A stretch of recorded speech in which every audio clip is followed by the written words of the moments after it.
like there's no tomorrow.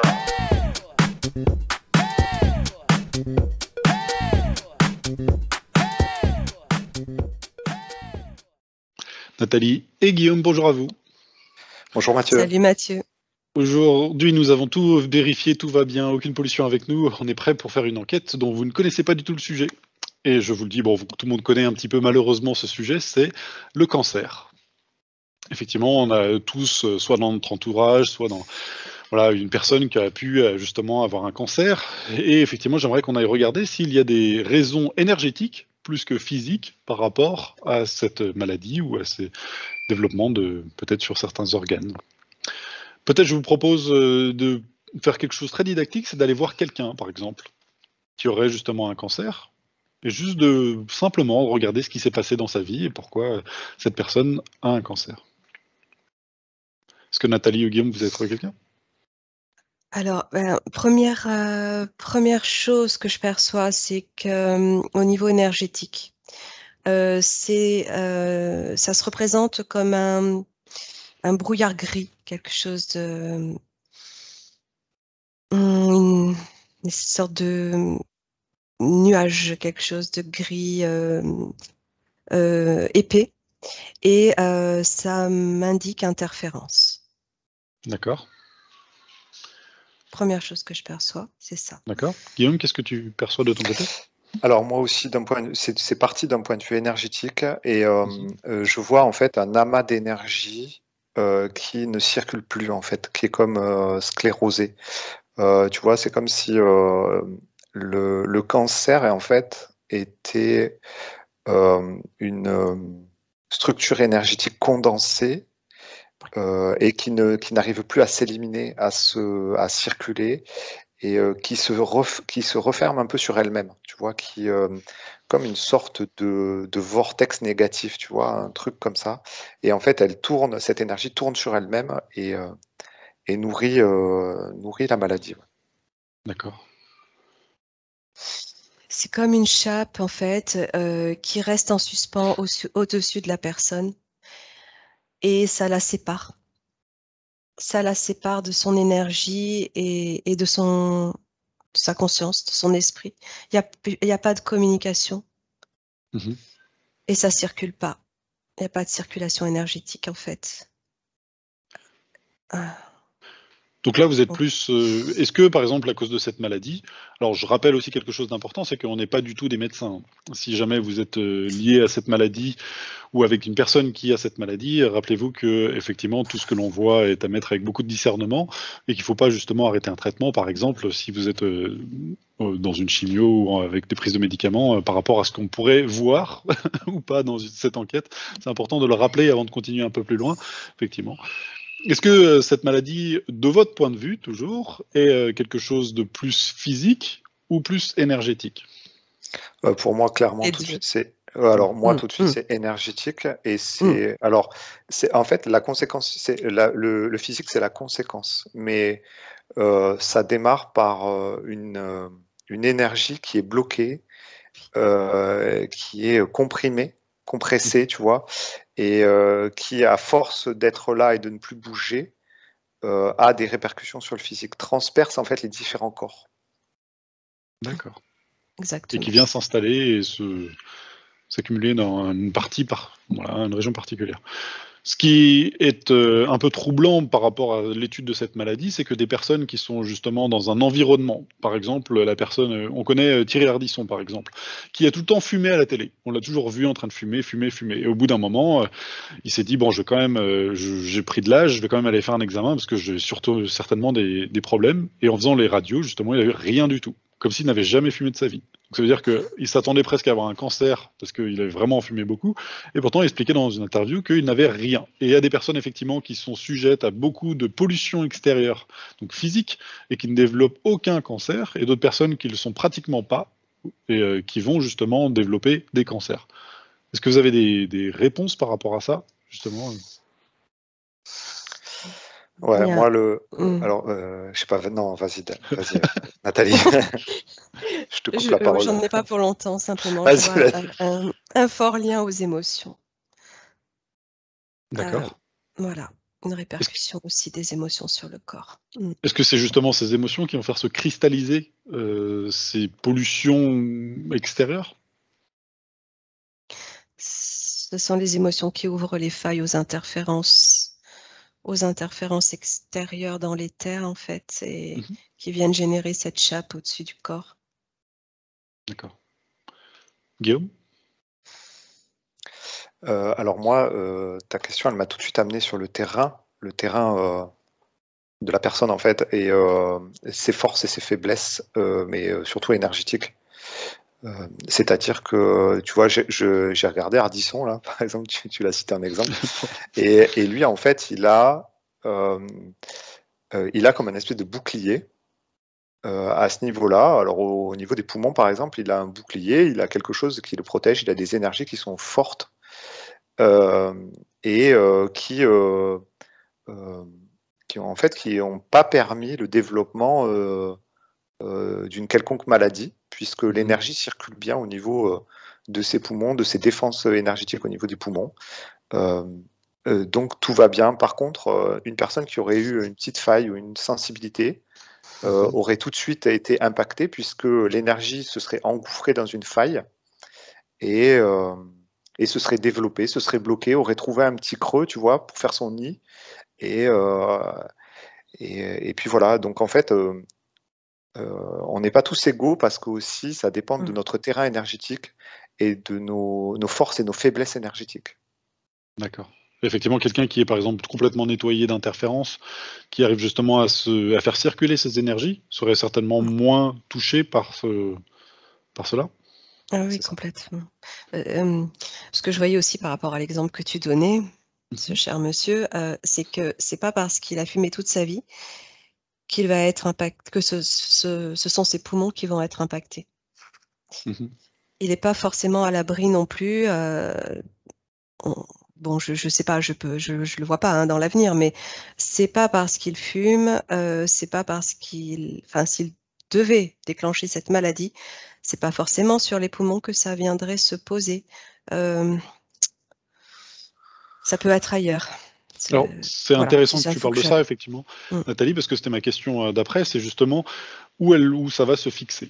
Et souvent, les personnes expliquent qu'il y a quelque chose un peu de somatique, c'est-à-dire que c'est pas anodin l'endroit où ça vient se fixer, c'est-à-dire que des fois il y a un non-dit, quelque chose, un secret qui est gardé pendant très longtemps, et ça va être justement au niveau de la gorge que ça va se développer, de la thyroïde, ou alors il y a des personnes qui vont avoir un traumatisme violent, affectif par exemple, et ça va être plutôt dans la région du cœur, des seins, ou alors inversement. Voilà, on a plein de choses qui pourraient Et souvent il y a une sorte de lien entre la vie de la personne et effectivement l'endroit où le cancer vient se développer. C'est ça, c'est ça. Je reviens aux émotions. En fait, ça va plutôt se situer sur l'organe qui est relié à l'émotion. D'accord. Oui, moi je vois aussi les failles émotionnelles. Et les failles aussi, tu sais, en fait, c'est comme si tu as tes différents corps qui, quelque part, sont comme des enveloppes, comme des protections. Et selon la profondeur de la faille, selon la profondeur de la faiblesse, tu vas plus ou moins être transpercé par des agressions extérieures, dont par exemple la cigarette en fait partie. La cigarette peut très bien, la nicotine ou je sais pas, ou le goudron en fait va aller s'infiltrer dans des failles qui souvent sont des failles émotionnelles et vont aller se fixer. Alors si la faille est très profonde et va jusque à l'enveloppe physique, elle va aller se fixer et créer une maladie sur cette enveloppe physique. Si c'est juste une faille un peu superficielle, ça peut renforcer par exemple une faille émotionnelle ou une faille mentale, tu vois. Mais lorsque la faille est profonde, c'est là où le cancer se développe, où la maladie se développe. Alors profonde, mais aussi dans le temps, sur une longue durée, c'est ça? Si on ne s'occupe pas de notre faille, si à un moment donné, on laisse cette faille ouverte et qu'il y a des agressions extérieures, petit à petit, cette faille va être creusée et va devenir de plus en plus profonde, jusqu'à toucher le corps physique. Donc, c'est pour ça que c'est bien de faire son propre nettoyage, de prendre soin de soi, d'observer ses émotions pour justement penser ses blessures et surtout les blessures émotionnelles dont parlait Nathalie. Ouais. D'accord. C'est ça, c'est un mouvement, cette forme énergétique qui s'installe, en fait, elle s'amasse là, à cet endroit-là, elle s'épaissit. Et après, ce que je perçois, c'est comme des petites gouttes, comme un gros nuage qui va se mettre à pleuvoir. Mais je vois des petites gouttes noires, sombres. Et ces gouttes viennent dans le corps, se poser là où la faille émotionnelle s'est créée. Mhm. Et ça va me faire dégénérer totalement les cellules. D'accord. Qu'est-ce qui peut faire qu'une personne, justement, n'a plus ces énergies qui sont en mouvement? Est-ce que ce terrain était déjà propice ou est-ce que c'est justement un traumatisme qui va faire que... Bah, il peut y avoir les deux, en fait. Ouais, c'est ça. Ouais, d'accord. Là, Alors, Et elle n'est pas consciente. d'accord. Elle est pas consciente. Elle n'est pas consciente, en fait. Elle peut pas se nettoyer puisqu'elle n'est pas consciente de ce que l'émotion peut générer sur elle. Mhm. Ce sont des personnes qui n'ont pas encore d'ouverture suffisante pour faire ce travail énergétique de nettoyage, de prendre soin de soi. En fait, elles se laissent bouffer, clairement, comme quelque chose qui vient la manger. Qu'en est-il lorsque le cancer n'est pas justement localisé, mais général? Que tout le corps, justement. C'est après, c'est au fur et à mesure. C'est-à-dire que ces énergies, après avoir attaqué un organe, vont partout?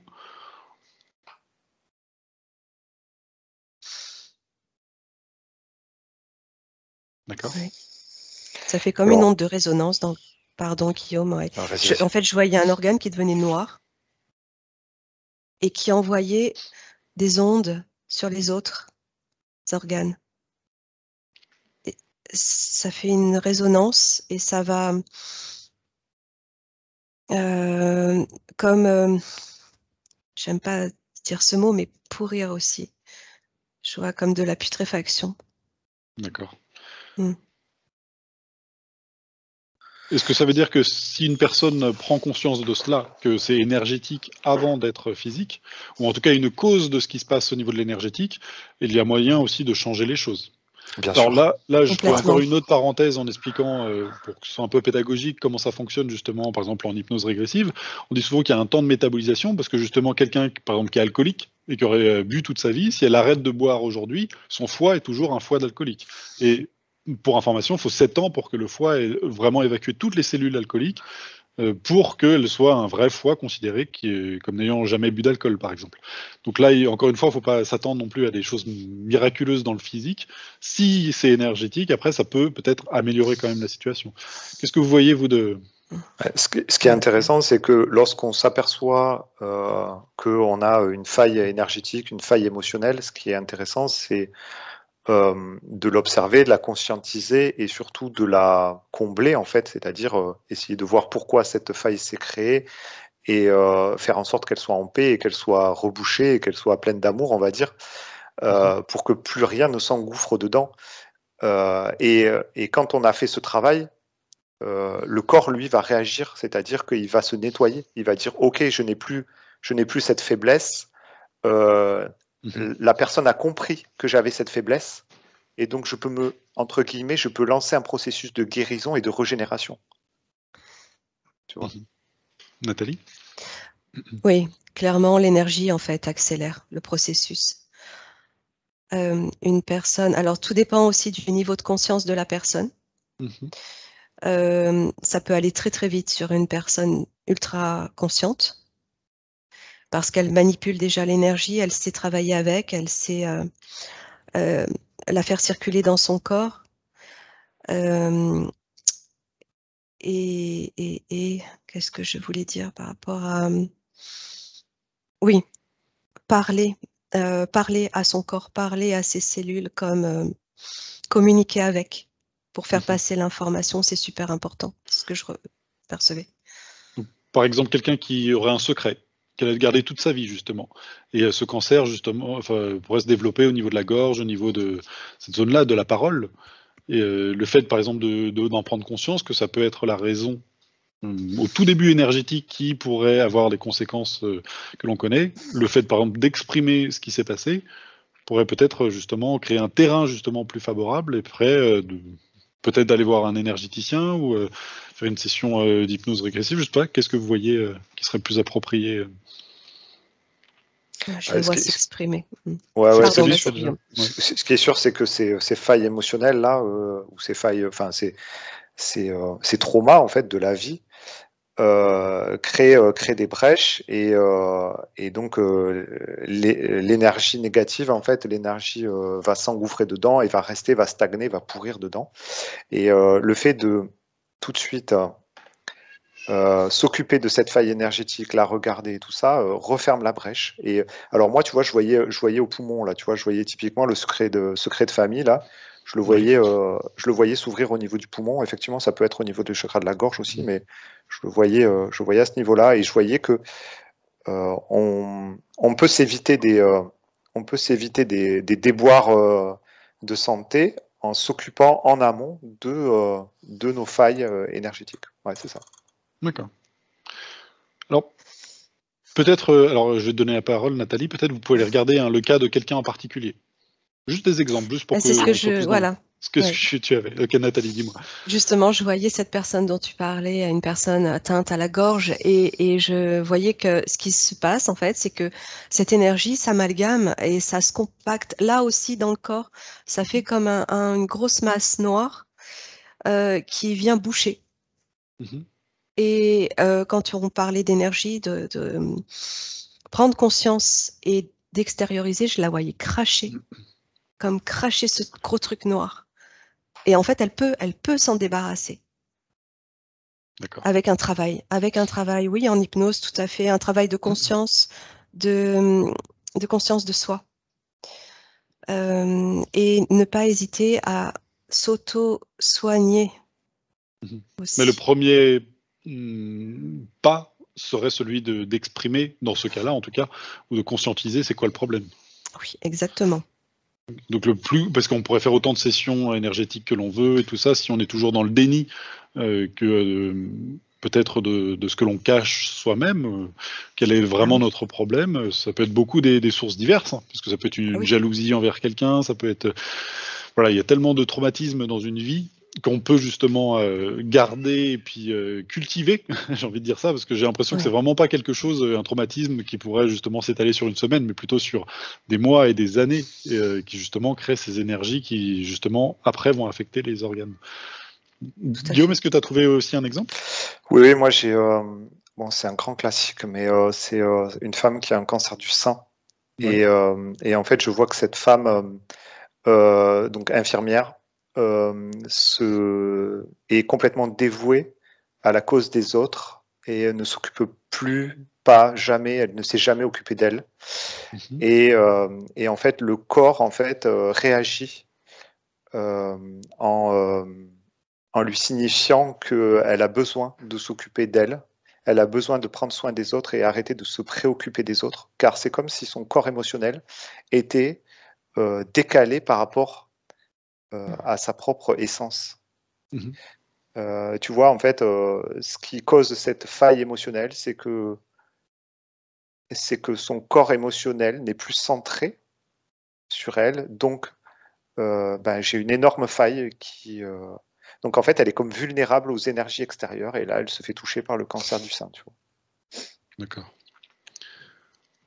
Ouais, vulnérable aux énergies extérieures. Je voyais aussi que du fait d'avoir créé ces failles, un parasitage extérieur s'installe et vient alimenter l'émotion négative qui elle-même alimente le cancer. Qu'en pensent nos parties supérieures de tout cela? Peut-être dans cet exemple-là, vous pouvez aller voir la partie supérieure de... Est-ce que justement... Qu'est-ce que tu veux, Guillaume? Non, mais en fait, parce qu'on a toujours la même réponse, c'est-à-dire qu'ils n'ont vraiment pas la même vision Que nous, en fait, les corps supérieurs, ils vibrent dans des énergies où, en fait, tout est expérience et apprentissage. Ouais. Et Non, c'est bien, c'est bien. ouais, ben voilà, mais c'est ça, tu vois, c'est toujours en fait, c'est toujours l'opportunité d'évoluer. Mais bon, j'imagine que la personne dans son lit d'hôpital, Ne le elle a voit du pas mal comme à ça. avoir Parce cette que vision. souvent, quand par exemple, une personne résout, enfin, dit, ah, par exemple, mes parents, ils ont ce problème-là, tout ça, et puis souvent, les personnes sont assez clairvoyantes sur la situation de la personne qu'elles expliquent, en disant, par exemple, ces personnes, elles travaillent beaucoup trop, quoi. Et forcément, ce cancer apparaît justement comme un message pour dire, arrête de travailler autant. Et souvent, même les personnes, donc les patients, se disent, bah, effectivement, il faut que j'arrête de travailler autant, et une fois que c'est enlevé, reprennent exactement la même activité. Est-ce que justement, ça peut être considéré comme un espèce de message, soit de notre partie éthérique supérieure? Moi, ce que je perçois de la partie éthérique, quand même, c'est que elle est quelque part, elle n'a pas le moyen de communiquer correctement avec la partie physique. Et comment dire? C'est comme si ça l'attristait quelque part. Elle est un peu démunie. Voilà, elle se sent démunie de ça. Aussi par ce désalignement, ce décentrage. Ouais. Elle n'est pas forcément en adéquation non plus avec ça, et ni consciente de tout forcément, de tout ce qui se passe au niveau interférence. Et c'est là où les parasitages interviennent. C'est justement parce qu'il y a ce décalage entre l'éthérique et le physique. Moi, je les vois en déséquilibre toutes les deux. Hein. D'accord. Premier plan. Ouais. D'accord. Guillaume, tu veux rajouter quelque chose? Non, j'ai rien de plus. Après, effectivement, c'est toujours un point de vue quand on se place avec les parties supérieures et qu'on regarde d'en haut. C'est toujours l'opportunité à avancer, à s'améliorer, à penser ses blessures, et puis surtout à s'unifier, tu sais, à être dans sa propre lumière et Ok.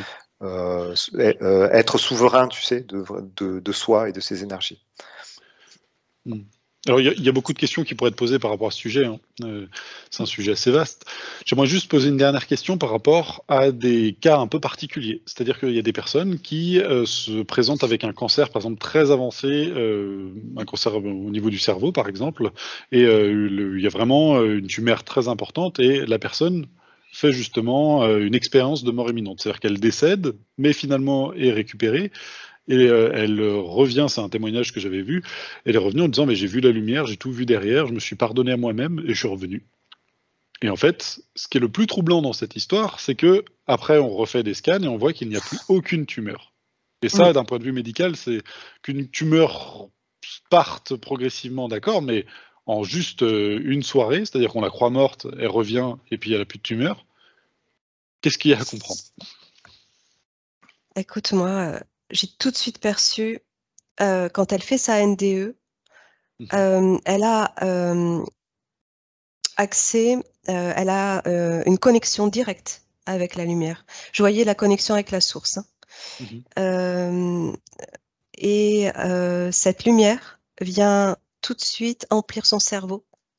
Et quand je te parlais de rapidité, de niveau de conscience et de rapidité au niveau énergétique tout à l'heure pour venir te guérir, là, c'est quasi instantané parce que tu touches le summum de l'énergie, si tu veux. D'accord. Qu'est-ce qui a fait que justement ce cerveau n'avait plus de tumeur? Ah ben c'est cette énergie lumineuse qui vient prendre place et qui guérit, qui remplace les cellules, qui les régénère instantanément. C'est comme une guérison instantanée, spontanée. D'accord. Guillaume? Oui, alors tu vois, je vois des filaments lumineux qui sont en train de se répandre au niveau de la tête de la personne, du cerveau, et ils sont en train de faire comme, alors c'est un peu bizarre, tu vois, ça tourne dans tous les sens comme ça, là, il y a plein de rayons, de faisceaux lumineux qui sont en train de tout réparer. Et ce que ça m'a dit sur l'expérience de cet homme-là, c'est que il avait une mission, en fait, comme une sorte de mission, et que sur Terre, et en fait, il devait il devait aller au bout de son expérience, tu vois. Il devait revenir pour aller au bout de son expérience, et c'est une expérience de lumière dans la noirceur, tu vois. Il y a une expérience comme ça, et il fait une expérience extrême pour revenir avec cette lumière et retenter de répandre cette lumière dans cette noirceur. C'est assez étonnant, comme si lui, c'était une particule de lumière qui devait percer l'obscurité. D'accord, comme toucher le fond pour montrer qu'on peut remonter. Ouais, c'est ça. Et puis aller dans les choses les plus sombres pour pouvoir les éclairer. D'accord. J'aimerais me poser une question maintenant, c'est par rapport au medbed. On en parle beaucoup, c'est un peu on va dire à la mode en ce moment. Il y en a certains qui se sont déjà ouverts, par exemple en France, un peu partout dans le monde. Et justement, on pourrait se demander si ces medbeds pourraient avoir un effet positif sur les personnes qui auraient un cancer.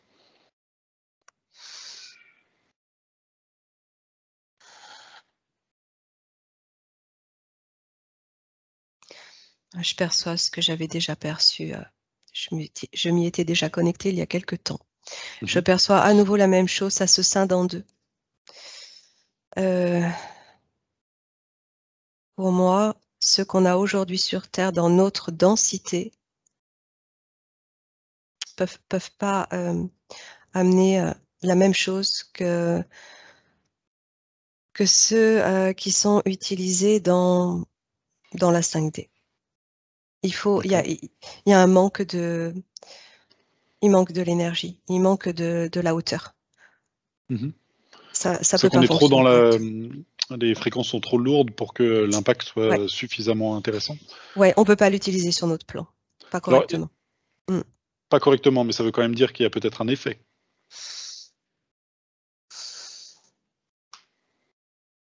Très limité, ce que je perçois. Est-ce que dans un second temps, dans les années à venir, ce sera possible? Ouais. D'accord. Avec l'élévation des fréquences. Guillaume? Alors c'est marrant parce que je m'étais jamais connecté à tout ça, j'ai pas fait d'enquête là-dessus. Et effectivement, je vois comme Nathalie, tout de suite, hein, ça m'a dit, il y a deux types de medbed. Il y a ceux qui sont aujourd'hui sur Terre et dans une sorte de dimension effectivement 3D, et d'autres qui sont au-dessus, et je les vois au-delà de la Terre. Ceux qui sont aujourd'hui sur Terre, clairement, ils ne sont pas trop d'efficacité. Mais par contre, pour répondre à ta question, Mathieu, il y a un truc qui est intéressant, c'est que tu peux aller dans un medbed terrestre d'aujourd'hui et projeter ta conscience sur un medbed d'autres dimensions. Et c'est comme ça que tu vas pouvoir bénéficier en quelque sorte de la lumière qui arrive dans les medbeds de 5e dimension, 4e, enfin je sais pas, ou 5e, enfin sur une dimension supérieure. Et ce que je vois de différent entre les deux medbeds, c'est que le medbed dans la dimension supérieure reçoit comme une connexion de la source directement.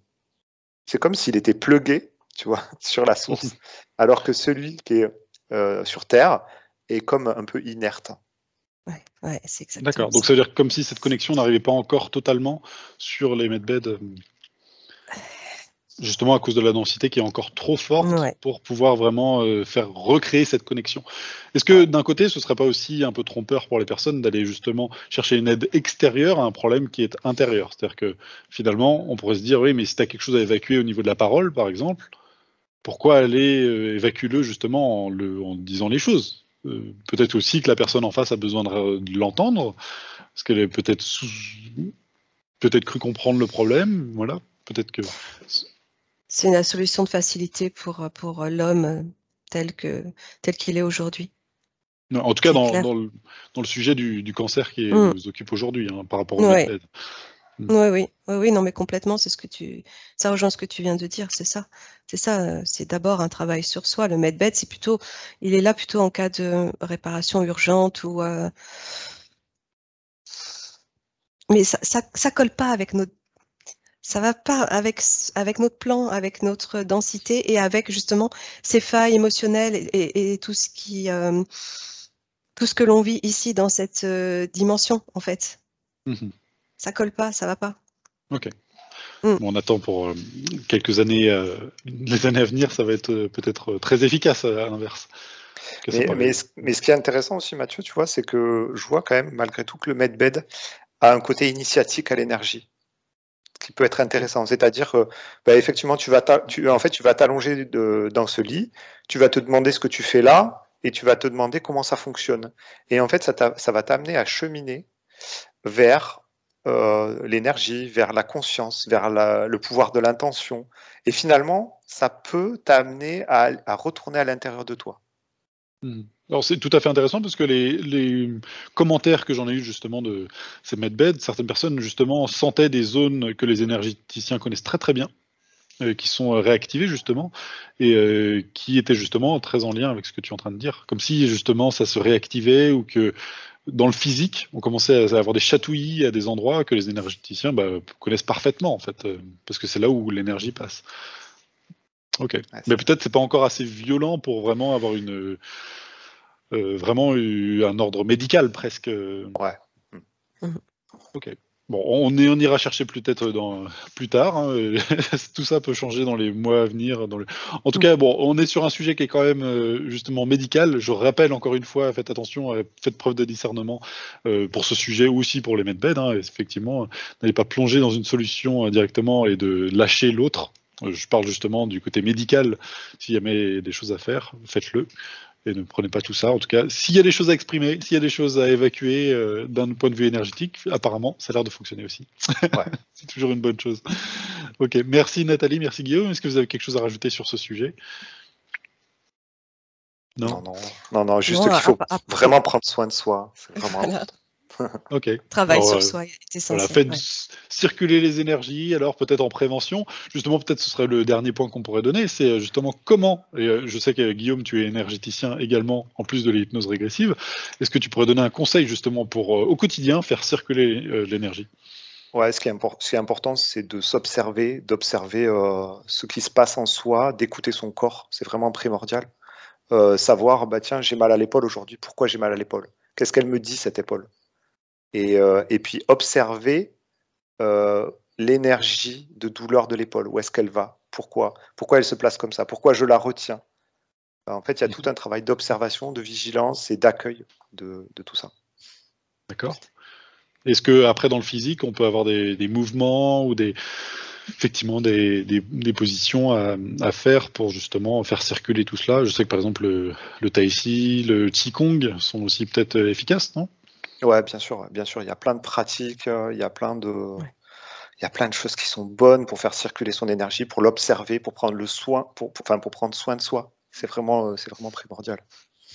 D'accord. Le yoga, et en termes d'énergie, simplement conscientiser ses chakras, les chakras principaux, je le fais tous les jours, se poser sur chacun d'eux et les ressentir un par un. Ça fait tout circuler, vraiment, ça marche bien.